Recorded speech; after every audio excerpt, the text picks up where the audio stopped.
നീ വന്നിട്ട് ഒരുപാട് നേരമായോ? അയ്യേ, ഈ സൈക്കിളിലാണ് ആ പെണ്ണ് കാണാൻ പോകുന്നത്. അല്ലടാവേ, നിനക്ക് വേണ്ടിയേ ഞാൻ ബെൻസ് എടുത്തോണ്ട് വരാം പെണ്ണ് കാണാൻ. അല്ല പിന്നെ എന്തായാലും നിന്റെ ബെൻസ് എടുത്ത് ഈ സൈഡിലോട്ട് മാറ്റി വെക്ക്. നമുക്ക് നടന്നു പോകാം. അതിനായ ഇത് ഇവിടെ ഇരിക്കട്ടെ. ടുട്ടു ടുട്ടു പെണ്ണിനെ കാണാൻ പോവാണേ. ടുട്ടു ടുട്ടു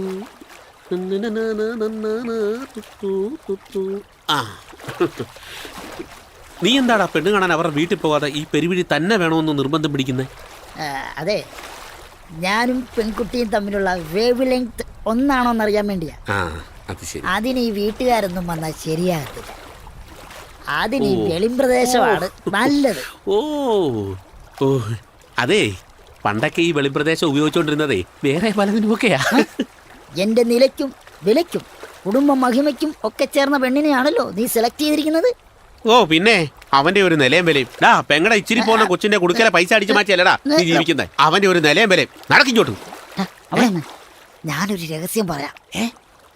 നീ ആരോടും പറയരുത്. ഞാൻ അങ്ങനെ ആരോടും രഹസ്യം പറയൂടാ. വന്ന് നീ അല്ല ചെറുക്കൻ, ഞാനാണ് പെണ്ണ് കാണാൻ പോകുന്നത്. എങ്ങനുണ്ട്? അടിപൊളി. കൊട്ടത്തേങ്ങ കൂളിംഗ് ഗ്ലാസ് വെച്ചോ. ഓ പിന്നെ നീ പിന്നെ ജുബയിട്ട മരവന്തല്ലേ? നീ എന്ത് വേണേ എന്നെ പറഞ്ഞു, പക്ഷെ എന്റെ ജുബായ പറഞ്ഞാലുണ്ടല്ലോ. എടാ, ഇതൊക്കെ ഞങ്ങളുടെ ബ്രോക്കർമാരുടെ ഒരു ഒഫീഷ്യൽ ഡ്രസ് കോഡാണ്, മനസ്സിലായോ? ഓക്കെ.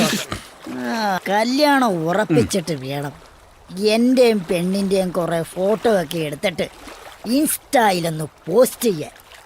ഖലിപ്പന്റെ കാന്താരി.